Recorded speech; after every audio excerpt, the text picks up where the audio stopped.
Love is weeping for sure. Yeah. Kaikushru Masa and Sunamasi returned to Bombay temporarily on 4 July. Their daughter Khorshid remained with the women Mandali. The following day, the Shahani family moved back to the family quarters, and Baba resumed his Thursday tea sessions there. He went at other times as well. Shankar Nath was transferred to the MEHER ashram staff, and Burjor Sarkari, the young thief from Pune, was appointed to do the office work in the Hazrat Babajan High School. Commenting on newspaper reports of communal riots in Calcutta, Baba observed, "It is simply madness and foolishness on the parts of both Hindus and Muslims to break each other's heads and injure and insult each other's religion in the very name of religion. Any religion that allows violating the sacred sentiment of another religion is not worth its name.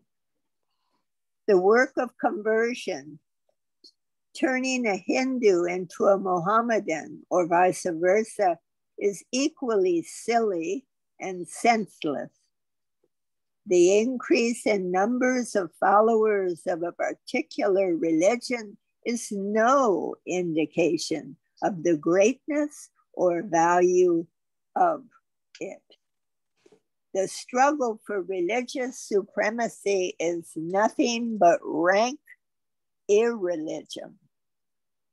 The real reason underlying these communal riots, as well as the general restlessness all over the world, is due to the coming approach of the spiritual outburst that takes place at long intervals. It will all end in unity and peace. You feel great discomfort and pain in the abdomen before having an unusually satisfactory bowel motion. It is just like that. These very disturbances are the indication of the coming peace. The combination of Islam, Hinduism, and Zoroastrianism in my personality is not a coincidence. It has great significance. On 10th July 1927, Gulab Shah became upset over something and did not wish to eat. Baba pacified him with these encouraging words: "Don't take to heart when you are annoyed by others. Eat and drink regularly. Ramakrishna once washed the feet of a person who kicked the great master." I need more words. Oh, can you use your finger to push it up? No, you did it. You did it. Okay. What? Wait a minute. You undid it then. Wait a minute. Wait a minute. Wait a minute.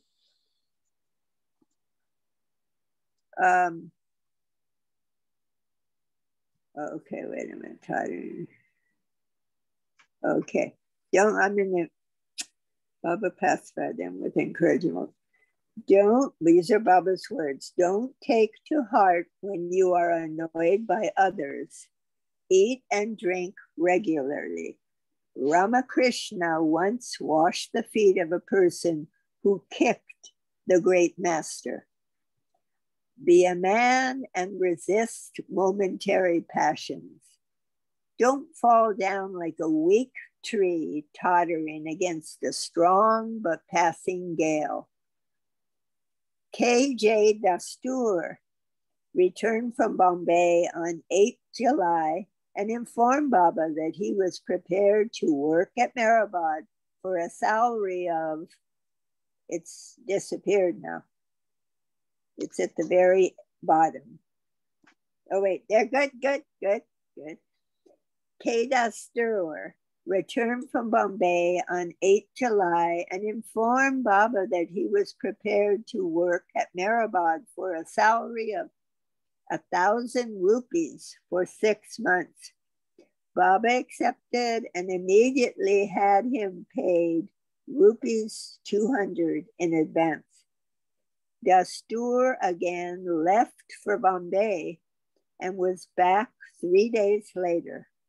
Bobo, Bailey, and Babu Cyclewala from Pune came that day, 11 July, which was the Muslim festival of Muharram. Bobo is Baba's dad? Yeah. And Bailey was his old friend, Bailey. The young Swami from Saikhed also returned with Gopal Swami, and Adi and Rustam's father, Khan Saheb, visited too. Dr. Ghani arrived on 12th July, Uni Day, with new cricket hats and balls for the schools, and was appointed as a teacher in one of the Persian classes.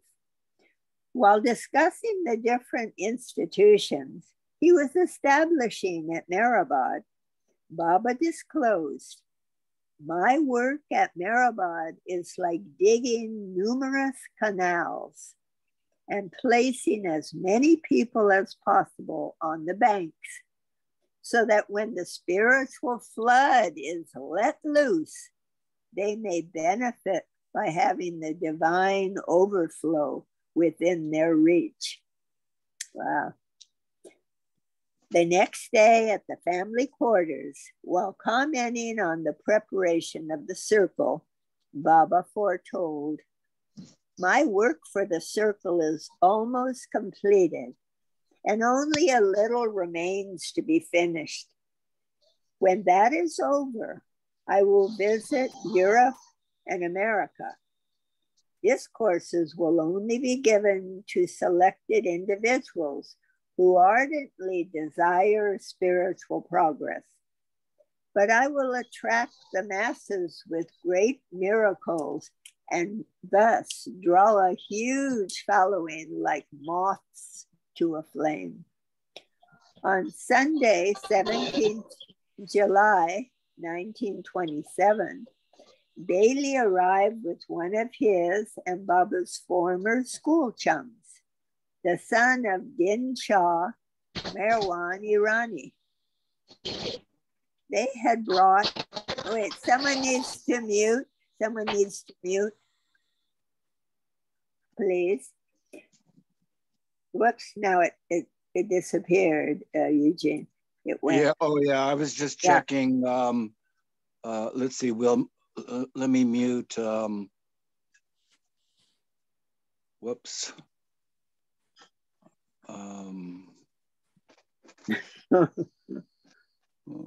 Well, they're all muted, I guess. Okay, good. Okay, yeah. We're back. And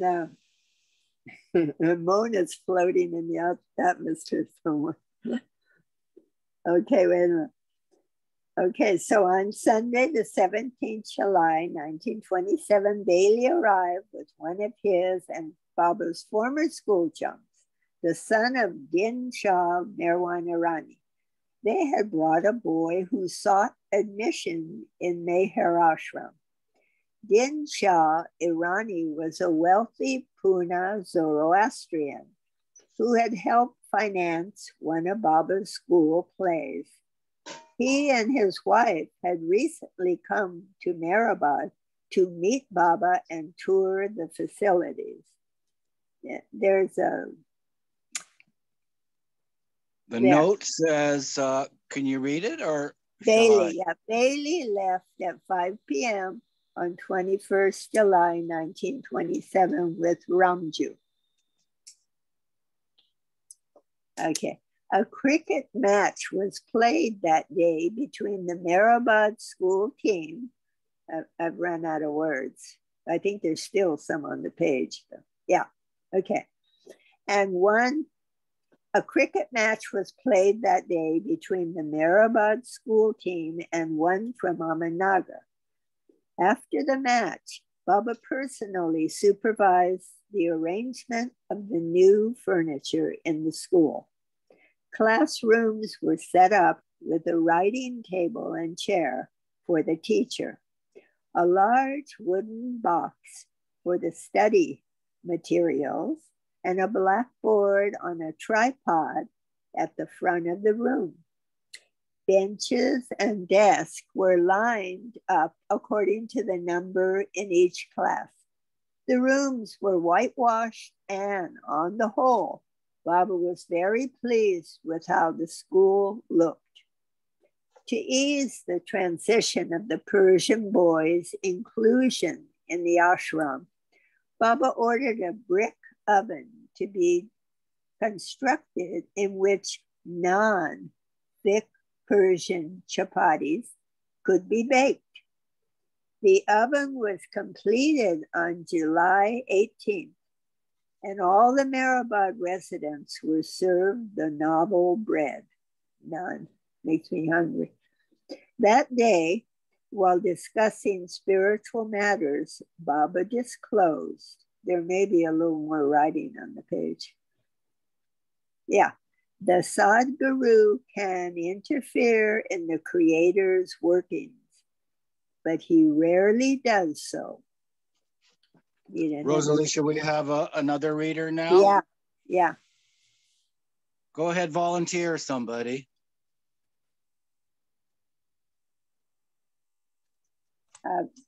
This is Marion. I can read it. It's very tiny. It's very tiny on my screen. Yeah. Let me try it. Try turning it sideways. Good, good. Is that good? That's too wide. That's too wide. Oh, not on my screen. That's good. Oh, that's good. That's good. All right. I'll read. Love is weeping. Generally, he leaves the Creator and his creation to manage their own affairs among themselves. That is, the Sadguru remains aloof from creation except in regard to his circle. In reference to the circle, Baba repeated, I intend finishing my circle work within a year, and then I will begin speaking. The preparation of the circle is of the utmost importance. All the various sufferings I am undergoing are for the sake of the members of my circle, so-called. Great miracles, such as raising the dead, are of no consideration in comparison with my work for the circle. Yeah. In reference to the circle, Baba repeated, I intend finishing my circle work within a year, and then I will begin speaking. The preparation of the circle is of the utmost importance. All the various sufferings I am undergoing are for the sake of the members of my circle. And in paren is so-called, close paren, great miracles such as raising the dead are of no consideration in comparison with my work for the circle. But before I begin to speak, I want to see all the affairs and arrangements regarding this ashram completed. On July 20th, memo came to Meherabad from Pune with Bayram 19, Adi Jr. 13, and Mani 9. Baba suggested to Adi that it would be better if he remained at Meherabad and studied in the school. Adi was shocked at the thought of leaving his friends in Pune. In addition, he was keenly aware of the austere condition of the Meherabad boarders, who had to rise early and were served plain food. He replied, what? Leave my good school in Pune and study here in this desolate place? Baba gave him a reproachful look, and Adi ran away. Running after him, Baba caught him and gave Adi a sound slap. He then explained, "You are my brother, and to set a good example, you should have been the first to enroll here. If you do not, what will the world say? You have no idea, excuse me, what sort of teaching will be imparted here. Such education cannot be given in any other school on earth, and those boys who study here are truly fortunate." After much persuasion, Adi consented, and 4 days later, he was admitted to the school. Behram also joined the men for some time as Bua Sahib's assistants. Thus, Baba's three brothers, Jalbai, Behram, and Adi Jr., were now living in Meherabad. Mani remained with her parents in Pune, but she would visit whenever she could. Bobo would also come to Meherabad from time to time, and while at home, he would repeat God's name and silently worship Baba's photograph. Pesu's elderly father came to Meherabad on July 22nd and requested that Baba allow Pesu to move back home to help him in a business he wished to start. Pesu did not want to leave, so Baba advised him to go to Bombay for a few days, pacify his father, and then return to Meherabad.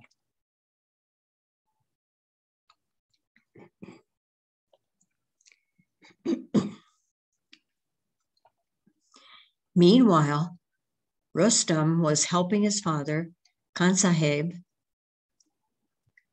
in his various enterprises. The family already owned the Sarosh Motor Works, an automobile garage, and on the 23rd, Rustam took Padri and Ghani to the inauguration ceremony of their radio set agency. Rustam had also been in touch with Krishna Jagannath Tali, a Bombay author, publisher, and spiritual seeker who, since 1912, had published a series of books on saints in India, Sri Santa Sangha Pustak Mahala. Sai Baba, Narayan Maharaj, Tajuddin Baba, and Upasni Maharaj had been featured in his books. In 1927, Part 4 was published, and short biographies of Babajan and Meher Baba were included along with their photo. It was the first English publication in which information about Baba appeared. On July 24, 1927, the Dadachanji's young relative, Meherji Karkaria, visited Meherabad again. Meherji was becoming increasingly drawn to the master, and Baba directed him to return to Bombay, continue working at his current job, and study hard for his upcoming college exams. One of the stipulations for admission to Meher Ashram was that the boys be kept for 5 years, so that Baba would be able to complete the work he intended to do for them. The parents were even asked to sign a written agreement to this effect. Close paren. However, on July 30th, after barely 1 month, a Muslim father asked for the return of his sons, citing the poor diet as his main complaint. He wished to send special provisions for his sons, but Baba did not permit any of the boys to be given preferential treatment. Baba was not pleased, and the boys themselves did not wish to leave. Baba ordered the boys to be sent to Bombay by train, and they left weeping. Go home now, Baba told them, and if you like it here so much, tell that to your father. Persuade him to let you stay here without any special conditions and arrangements, and then come back. To the Mandalib, Baba said in disgust, I am not at all happy about sending the boys away. I hate it when anyone goes back on his word once it is given. I have now resolved not to accept any Mughal boys for the ashram, as these Mughals are promise breakers. A few days later, Banaji Karani expressed his unwillingness to remain in MEHER ashram and return to his home. But he rejoined the ashram a month or so later. The school timings were altered slightly from the 1st of August and were now fixed from 7:15 a.m. to 12:15 p.m. The teacher, Kisan Master, moved to Meherabad with his wife and children on the 5th and was directed to assist Rao Sahib in looking after the school children.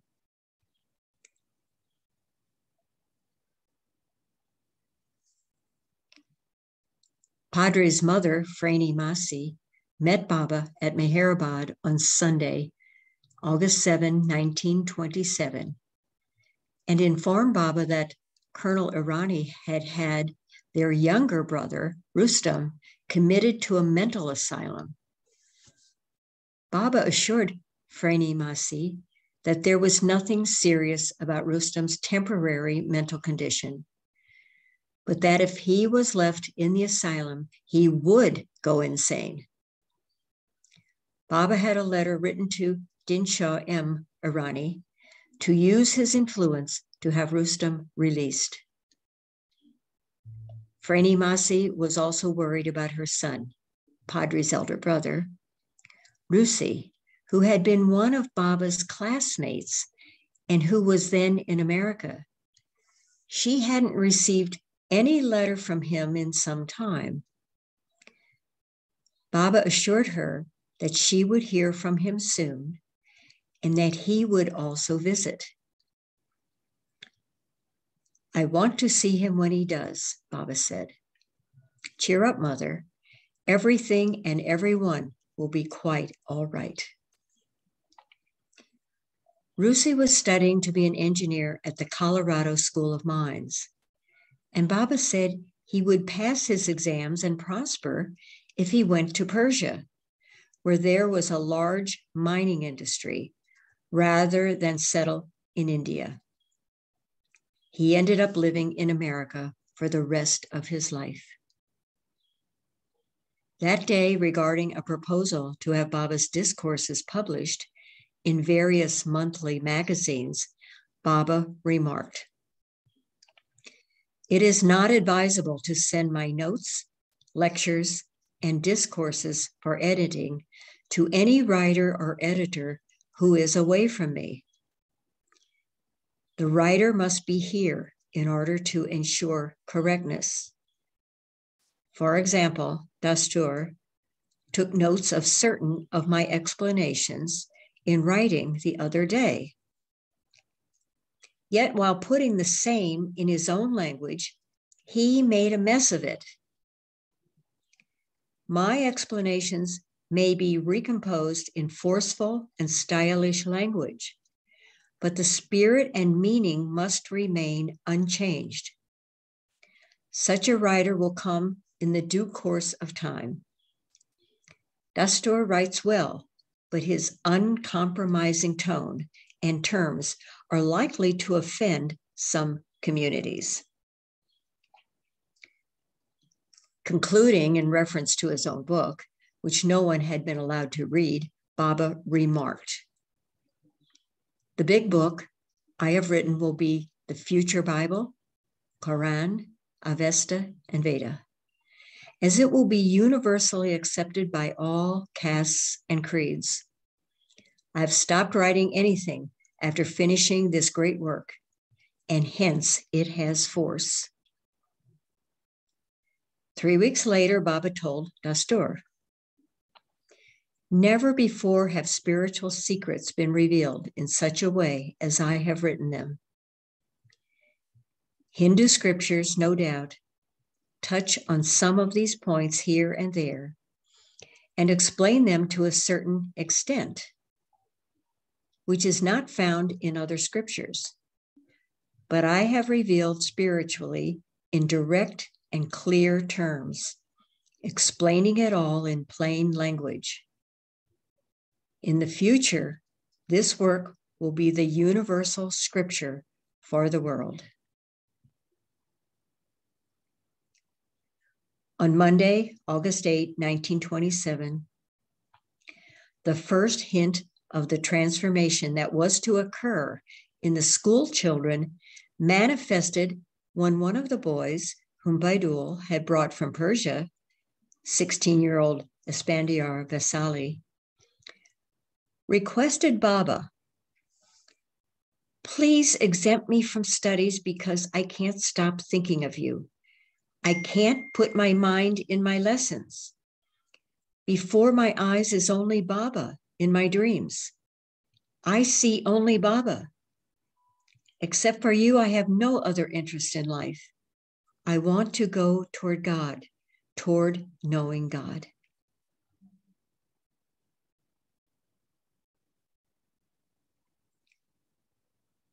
The Mandali corroborated Esfandiar's statements, saying that the boy was often found crying without being able to give any reason for doing so. Baba replied kindly, all right, I will grant you that, but only if you listen to what I tell you and you obey me. Baba urged Esfandiar to try to concentrate on his studies and to begin observing silence. Another Persian, a Muslim orphan of 17 named Abdullah Rockneldin Pakravan, arrived the next day. And there's a note. You want to read that? Okay. Note says, Abdullah Pakravan, at the time, used the surname Awazi. Okay. Abdullah was a seeker, and seeing an article about the MEHER ashram in a newspaper, he had an intense urge to go there, ostensibly to further his formal education. Because he was raised an Orthodox Muslim, when he met Baba, he did not bow down. But he later wrote, I was led to a room and asked to remove my shoes before entering. I complied and found myself in the presence of a luminous person with a rosy face and beautiful long curls of hair. In that instant, I felt in my heart a glimpse of his greatness. There's a note. This comes from Glow International, fall of 2018.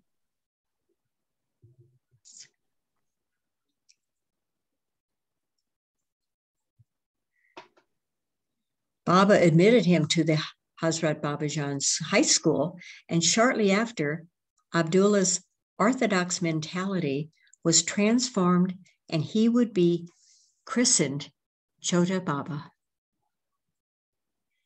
On August 10, Baba gave this analogy about God realization.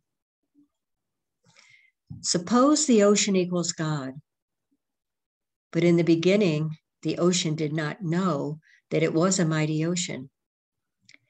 This desire to know itself is the wind which created a bubble. The bubble is an atom, and the water in the bubble is the soul. After gradual advancement, the bubble becomes a wave, which represents the human form. Now the wind gives the human form a small boat, meaning lifetimes, and the sea air is sanskaras. The state of the man in the boat is that his hands are tied, and hence he cannot take an active part in moving the boat, his life, in parens. He only breathes in and out. In other words, he creates sanskaras, which moves his boat. If he breathes in a good way and creates good sanskaras, the wind blows in such a way that his boat is led to a boatman, the Sadguru. The boatman has dived into the ocean and now again swims to the surface of the water. He grasps the helm of those boats which come to him. The boatman unties the man's hands and actually drowns him in the ocean. The moment the man is drowned, he realizes that I myself am the ocean.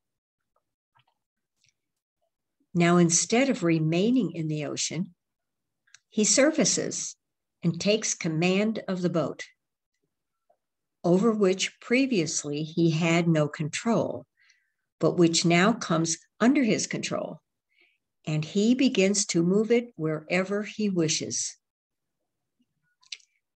In this realized state, the soul has no further need of the boat, for his aim and object has been fulfilled.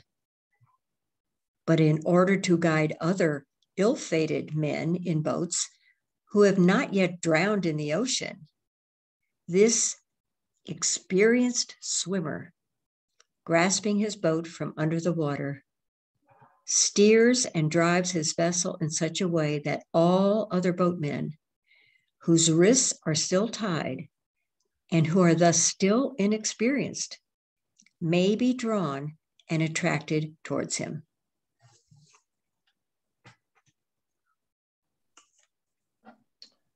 All right, thank you, Marian. Perhaps I'll read now. Love is weeping, and in this way he can set them free. Later, Baba advised the Mandali, never judge perfect beings from outward appearances and actions. Krishna not only asked Arjuna to fight and slay his relatives, but even incited him to violence. It is true mercy to kill a mad dog. It saves him from contracting sanskaras of biting others, which check him from advancement in evolution. To kill such a one is to advance him. In reference to Mahatma Gandhi, Baba commented, Gandhi will suffer terribly in the next life for his present political activities and social movements, including the picketing of liquor shops, as all these activities have caused so many people to suffer. The sanskaras of those who follow him now and who suffer doing so will be the cause of Gandhi's suffering in his next birth.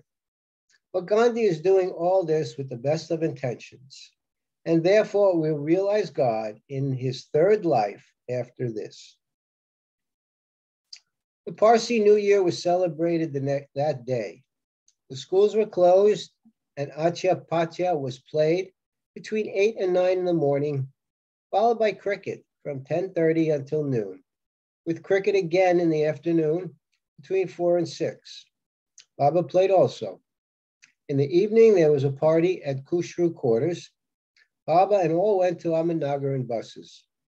After dinner, Baba listened to music on the radio, although it wasn't very clear due to monsoon disturbances. On Thursday, 11 August 1927, Ramju left suddenly for Telagaon for a few days, as his wife was ill. Ghani, Abdullah Jafar, and Babu Saikowala arrived the next day and spoke with Baba about the current controversy regarding Shivaji's caste. Some were claiming that Shivaji had really been a Muslim. Baba stated, though the statement Shivaji was born of Mughal blood is absolutely false, It is correct that Shivaji is now born of Persian blood. Turning to the topic of war, Baba further stated, preparations for a terrible war are going on all over the world. Persia will become the second Belgium and suffer terribly. Britain will also suffer. The Russians will have an upper hand. On 13 August, the thread ceremony for the Hindu boys of Meher Ashram was performed, and Baba personally bathed these boys. 2 days later, 6 of the Persian Zoroastrian boys were taken to the fire temple in Ahmednagar by Bao Saheb, Baidul, Chanji, and Rustam, and their Navjat ceremonies were performed as arranged by Khan Saheb. The day was also celebrated as Khordad Sal, Zoroaster's birthday. Krishna's birthday was celebrated 5 days later. Earlier in June 1927, Baba had a cabin built for himself on Meherabad Hill out of bamboo matting, a wood frame, a tin sheet roof, a door, and a window on the east side. In the last week of July, Baba ordered a pit to be dug in the floor of this small cabin, 6 feet long, 4 foot wide, and 6 feet deep. But at the time, he did not disclose its purpose. The pit was made permanent with stone and masonry work. Small steps were built leading down into the pit, which was then covered by wooden planks. Later, the tin walls were replaced by mud-mortared rough stones, and 2 more windows were added. The windows to the west and north overlooked the playground of Meher Ashram, and wire netting was fixed on all the windows. In front of the window on the eastern side, a platform was built for the students and visitors to sit on while Baba discoursed. From Tuesday, 16 August 1927, Baba began staying in this cabin-like crypt, which the Mandali would later refer to as the Kada, ditch or pit room. Baba announced that he was planning to spend a number of months in seclusion there. Footnote, only years later did Meher Baba reveal that this crypt room was to be the site of his future tomb. Meanwhile, the young sadhu from Saiked, Ganja Swami, had been staying at Meherabad for the past month. Baba had instructed him to repeat the Sanskrit word Om continuously in a low tone for 24 hours a day, except while eating and sleeping. If you follow this instruction to the letter for 5 or 6 months, Baba stated, the repetition will become automatic. Your body will begin to vibrate with the repetition without any special effort on your part. 2 weeks after the sadhu arrived, Baba placed him on a partial fast of bread and water once every 24 hours. If you break this order, Baba warned him, I will drive you out and brand you so that you won't be able to get shelter anywhere else. The sadhu was told to remain aloof from the others and to continue repeating Om. The sadhu would retire early in the evening, and at night, when the Mandali were asleep, he would awaken and begin chanting Om, Om, continuously. This chanting naturally disturbed the men Mandali, who had to work all day at their respective duties and needed rest. All right, due to a little stuffiness here, I think I'm going to pass on the reading now. Maho, would you like to read? Sure.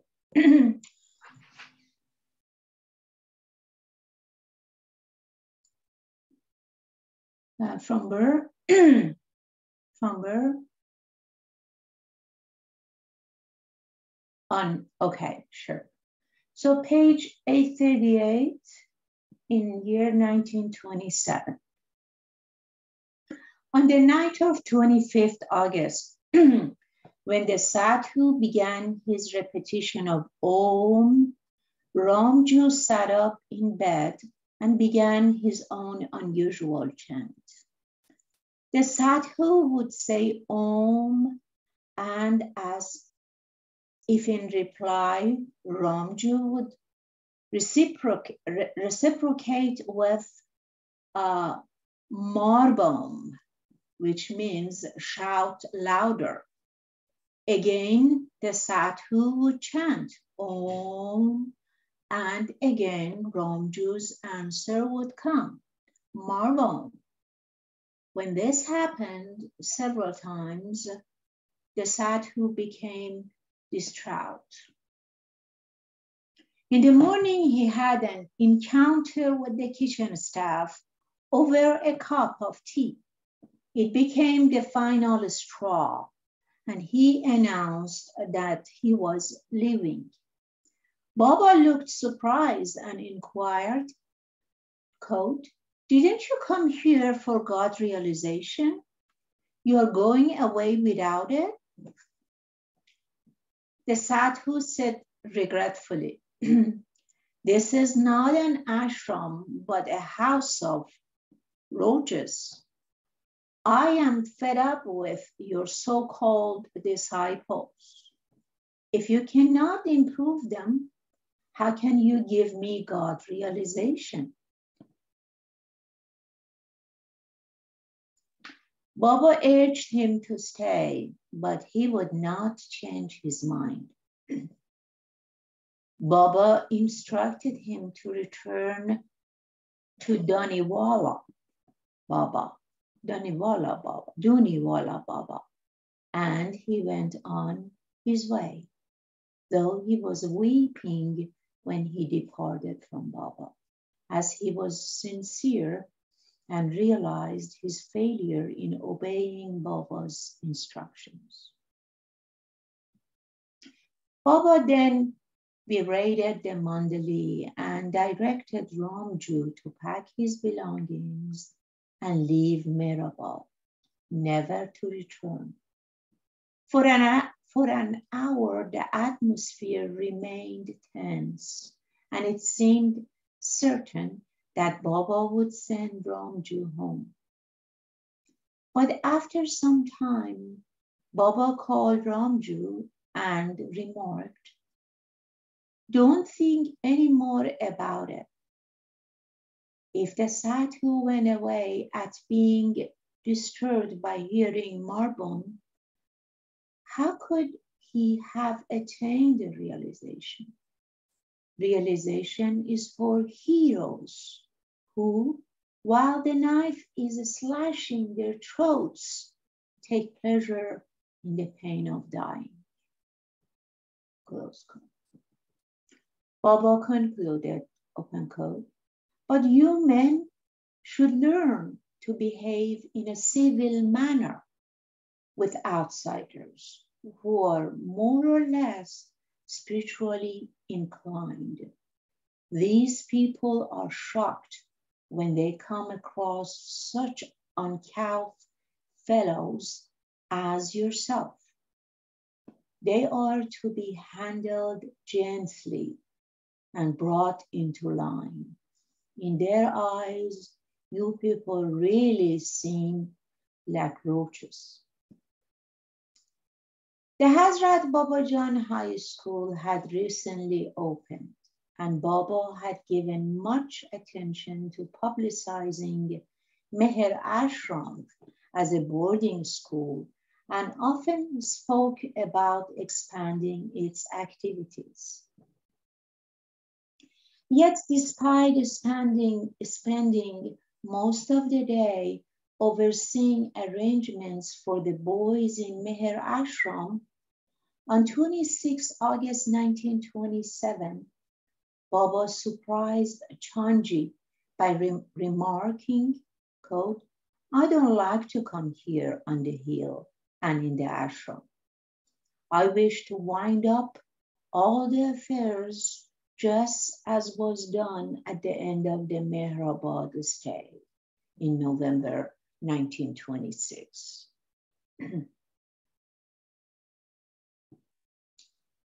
Occasional so-called storms also continued when Baba would find fault and convey his great dissatisfaction with the way the Mandali and teachers were conducting the school. But after severely chastising those involved, the so-called storm would pass and the Mandali would resume their duties with added diligence. Throughout August, Baba would sometimes go to Ahmednagar to visit his devotees. On the 27th, he went to the cantonment area at the invitation of Shankar Mat's friends and relatives. Baba was received with thundering cheers and conducted to a special seat, from where he gave darshan to almost 600 people.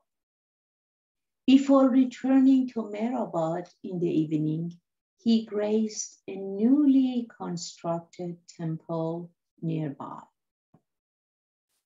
Baba was discoursing frequently during August.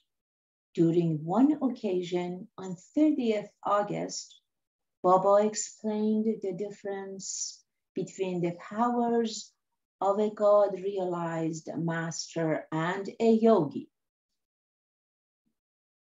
Miracles are generally attributed to avatars, sadgurus, or realized human beings, while occult powers belong to yogis.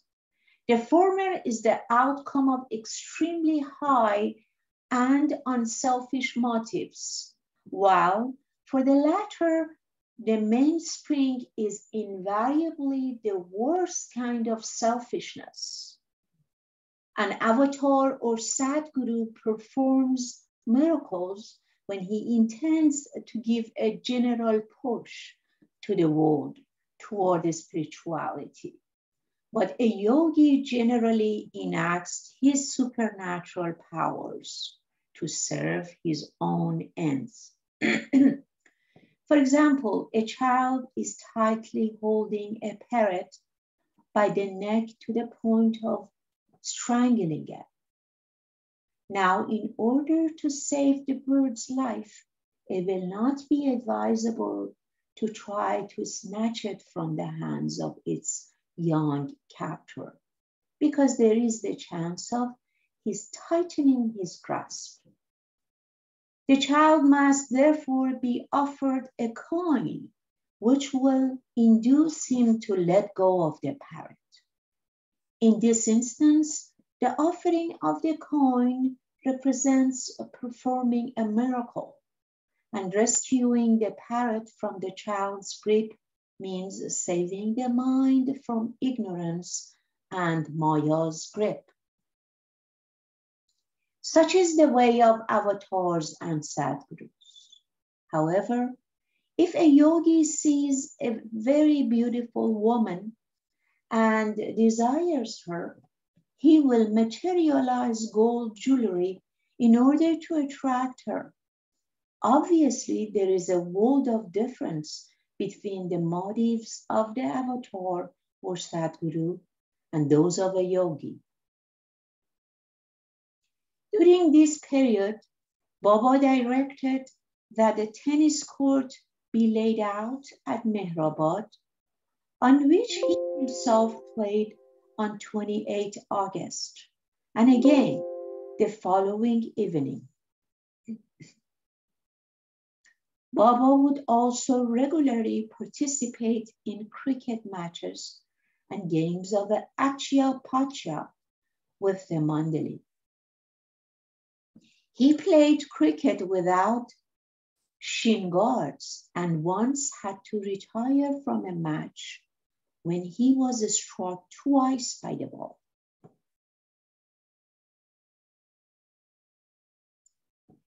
Gustaji's brother Slamson was granted an interview with Baba on the evening of 30th August. Sailor's wife Naja arrived from Pune the next day to enroll their son, Dinsha, in the Meher ashram.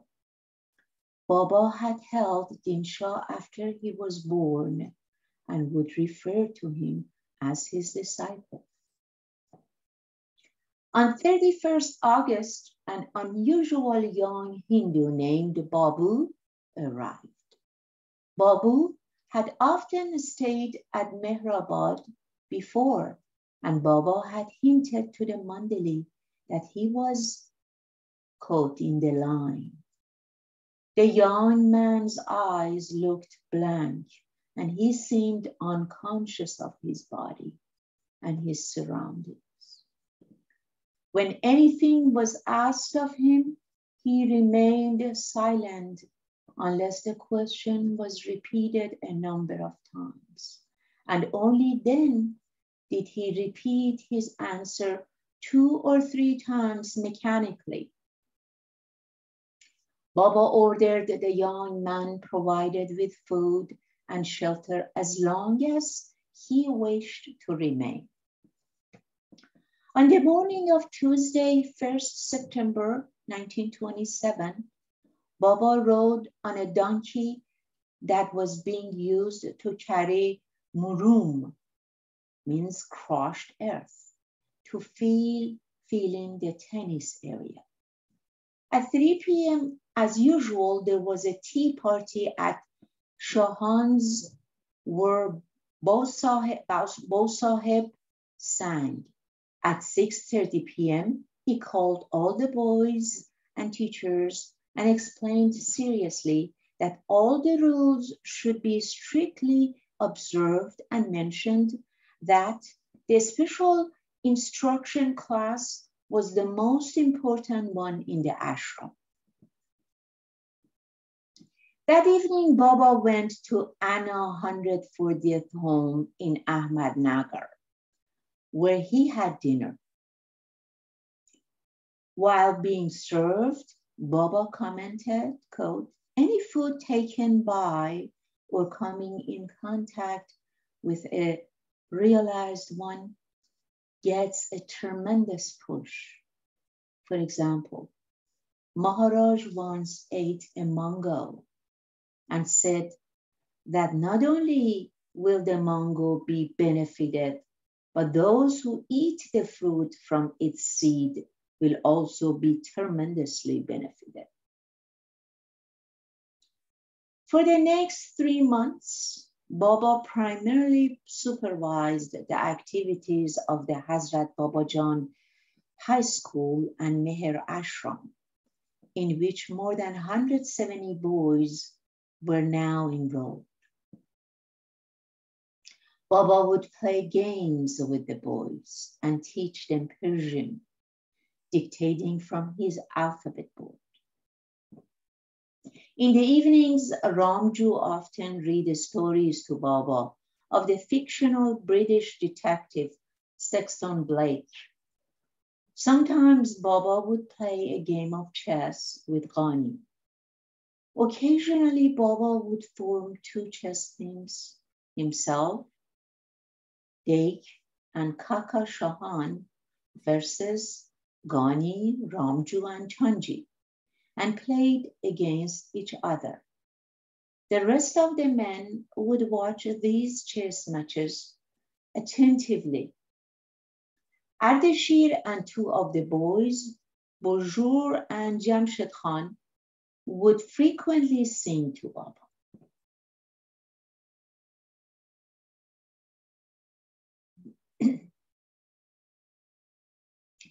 Thus, in one way or another, through games, discussions, or storytelling, Baba would keep the Mandali in his presence each evening. Almost every night, Baba would go to Meher Ashram in the water tank building to see that the boys were well covered with blankets, covering any youngster who may have kicked off his blanket in his sleep.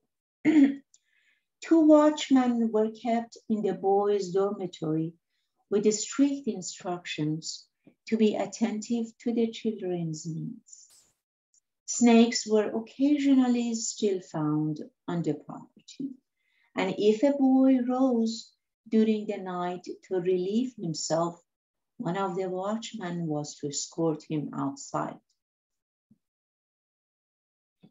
Besides supervising the school activities, the master's daily routine of giving public darshan and attending the bhajan and kirtan music programs continued. Age noted how Meherabad had blossomed into an animated garden buzzing with the activity of its several hundred occupants. Divine breezes were blowing throughout Meherabad, gently caressing the hearts of those living there, whose smiling tears spread beauty's fragrance everywhere.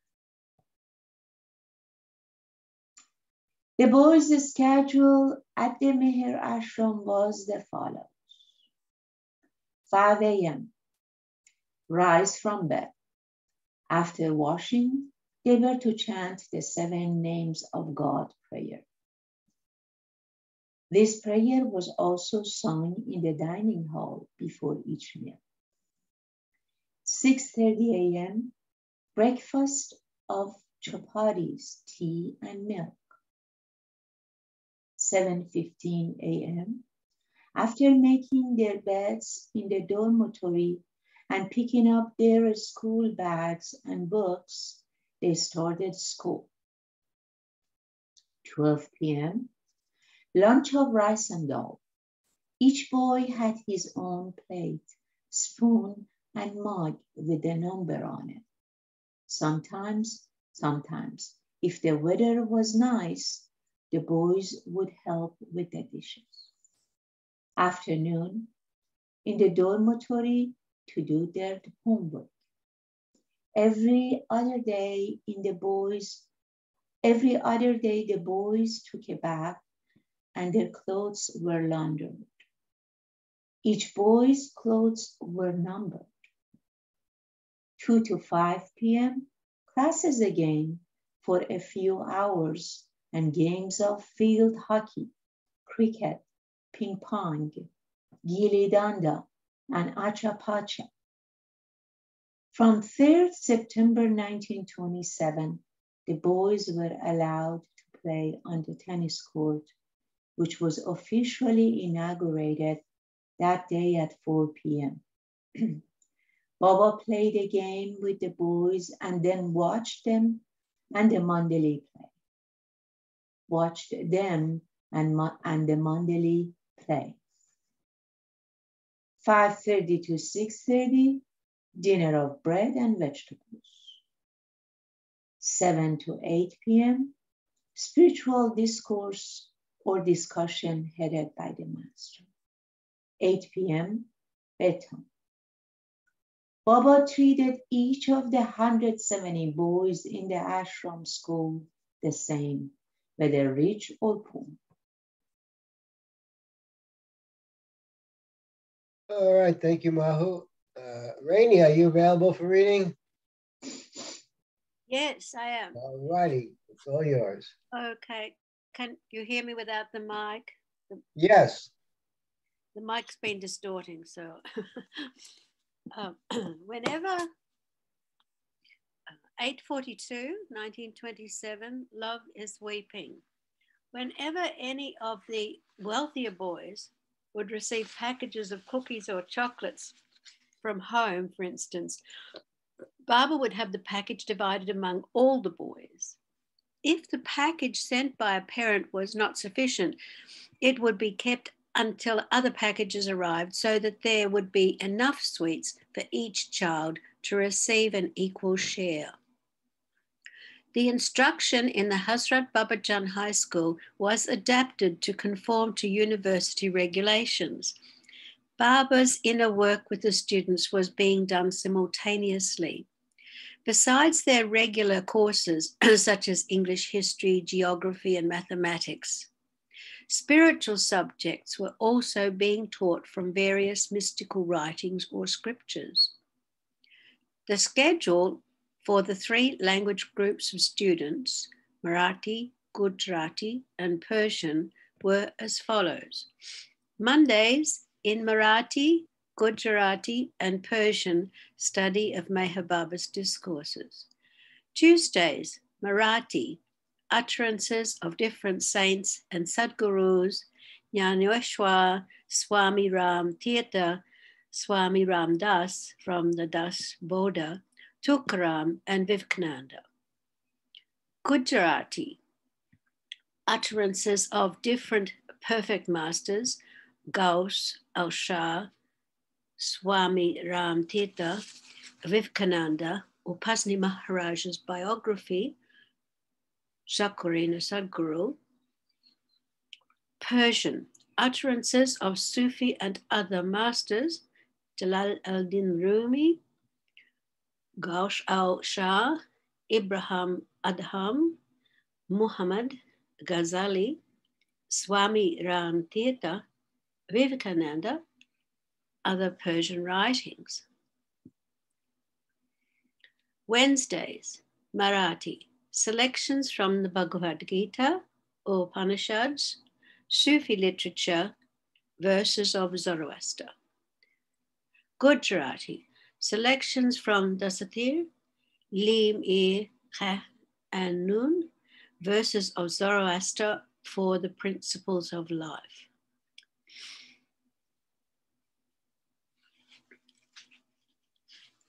Persian, selections from Dasatir, Hafez, Ghaznavi, Shamsi Tabriz, Vashad Niyat, and Zoroastrian scripture. Thursdays, Marathi, spiritual knowledge, Christian secret knowledge, Gnostic, Islamic secret knowledge, Sufism, Gathas Goher, Sufi literature. Gujarati, spiritual knowledge, Christian secret knowledge, Sufi literature, Islamic secret knowledge, Bhagavad Gita, Lin-e-Izad, knowledge or contemplation of God, and Kabir's poetry. Persian, spiritual knowledge, Tasawwuf-e-Izbi, Tasawwuf-e-Islam, Tasawwuf-e-Kabir, Talmud-e-Sufi, Sufi teachings, Lim-e-Liyahi, knowledge of God. Fridays, same schedule as Thursdays.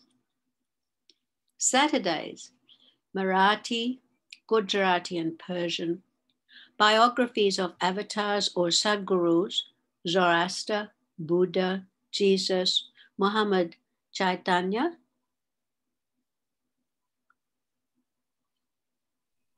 Chaitanya was a perfect master, 1485 to 1534, from Navadvip, Bengal, who emphasized the path of divine love to attain the realization of God. He perfected the mantra, Hare Krishna, Hare Ram. Khwaja Sahib, Chisti Ramkrishna, Tukaram, St. Francis of Xavier, Hazrat Azar Kalvan, a Zoroastrian perfect master. Persian only, the poetry of Nawasa-e-Khusrav and Salawi, the accounts of God-realized persons, Nega-e-Shat-e-Khuda, Rasid-e-Gan, Shah-e-Khwaja, Chisti.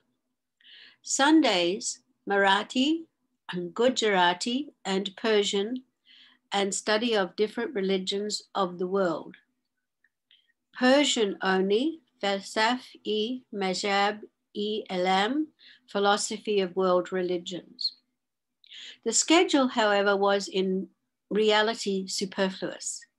It was merely the curriculum of external instruction, a means to deeper end, which was a spiritual education. The real education was being imparted through Meher Baba's own person, his company and contact the medium for which was his silence.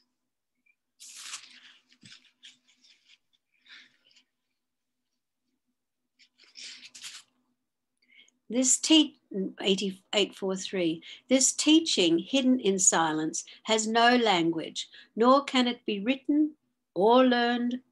It is to be felt and is given only by a God-conscious master. As the monsoon rains had still not fallen in Ahmednagar, on Friday, 9 September 1927, a group of people came to Baba at Meherabad praying for rain. Adi Sr. asked Baba, "There are floods elsewhere in India. Why is there no rain in Ahmednagar?" Baba only smiled and would not reply. Sitting beside the Duni the next day, Adi repeated his question and requested that Baba produce rain. Baba immediately took off his woolen kamli coat, which he had not done for a very long time. Having worn it even at the height of summer in May, Baba remarked, "All the heat has been taken out. There will be cold now," meaning it would rain. As soon as Baba did this, clouds began gathering in the sky and a heavy rain fell, which continued throughout the night. Baba put the coat on again the next morning, and though still cloudy, it did not rain that day. Baba remarked to the Mandali, "You won't be able to understand the significance of the taking off and putting on of this coat." During the daytime, Baba would either remain in the jopti, sit on his gadi near the tabla cabin, or walk up Meherabad Hill. Most of his time was spent with the boys, although simultaneously he was supervising the minutest details of the everyday life of the several hundred people living at Meherabad.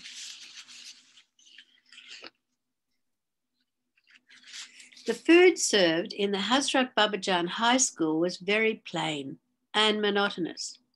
One day, Adi Jr. complained to his cousin Pendu, who was the manager of the kitchen, "We have the same rice and dal every day. Can't you get me some pickle or chutney?" Pendu told him that he had no pickle, but he could give him an onion. It was not much, but Adi accepted it and relished it with his lunch that day.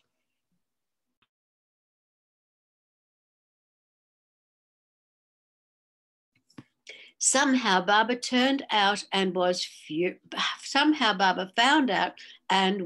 furious with Pendu and Adi.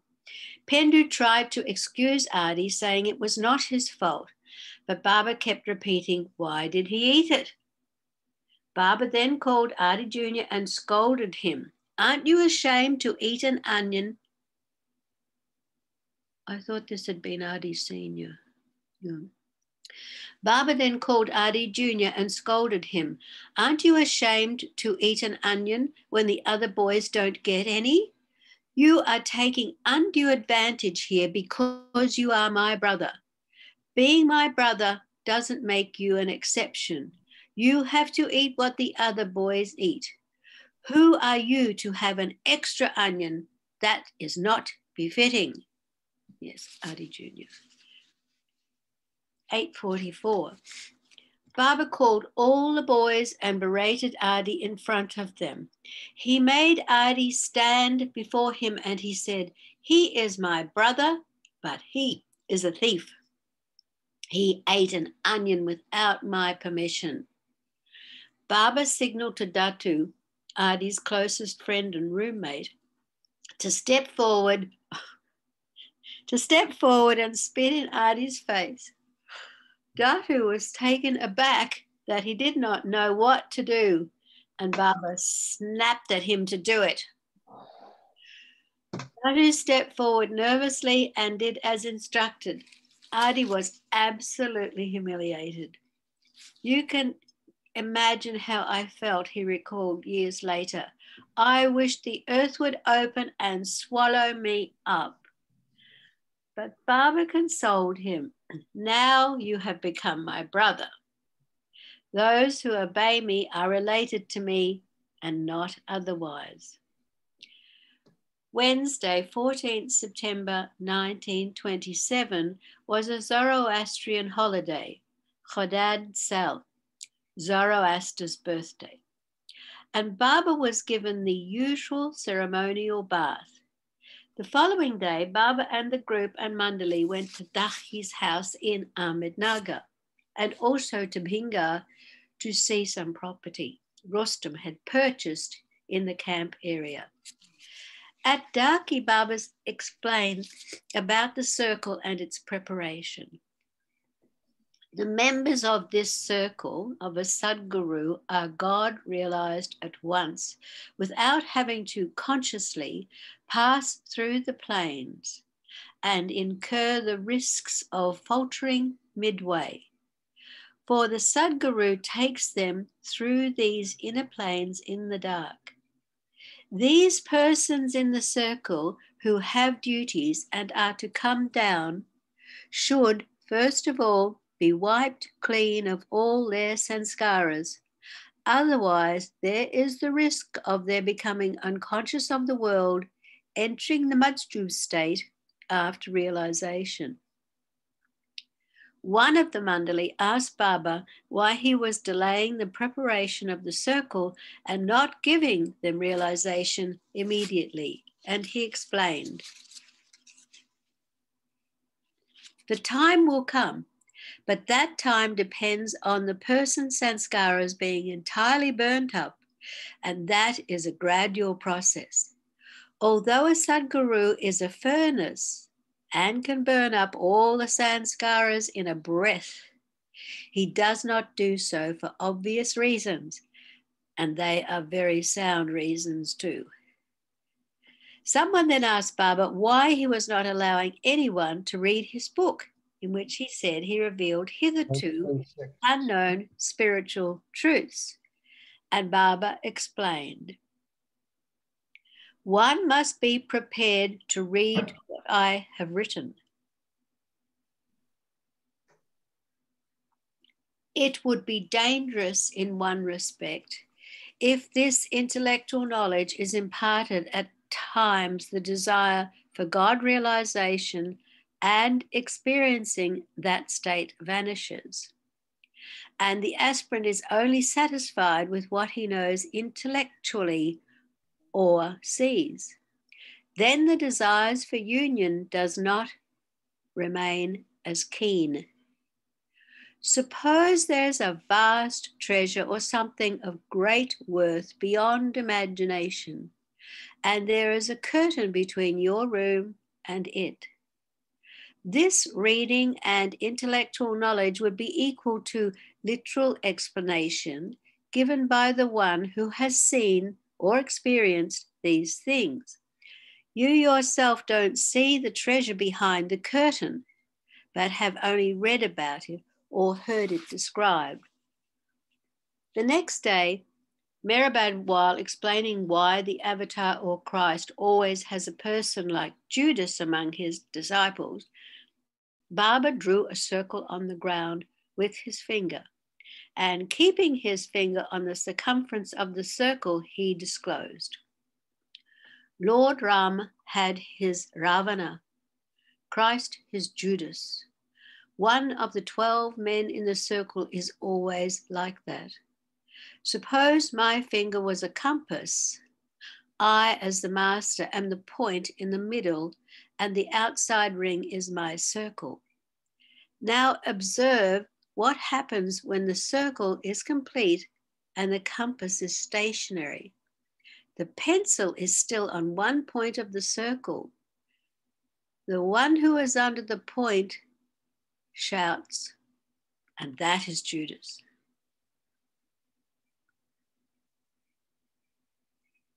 Amazing. 11 members of the circle are God realized during my lifetime. The 12th after I die, he being the dark side, realizes me after I have physically departed. On the 19th of September 1927, Bailey came to see Baba and stayed at Meherabad for a few days. He was given permission to write articles about Baba for different English and vernacular publications. Later, a new hand-drawn rickshaw arrived on the hill for Baba's use. Baba was requested to inaugurate it by sitting in it and taking a trial ride. Baba did so and selected Bailey to be the first to pull him in it. Bailey took his position between the two poles, picked them up from the ground, and quickly ran with it to the railway line, turned around and pulled it back up the hill while the others were waiting.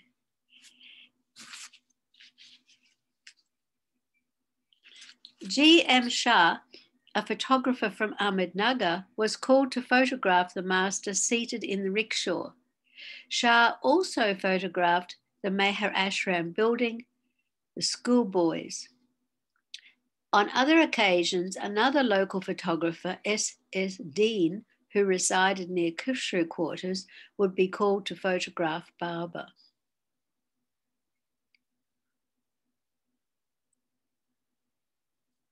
Okay, everyone, we're going to hold it right there.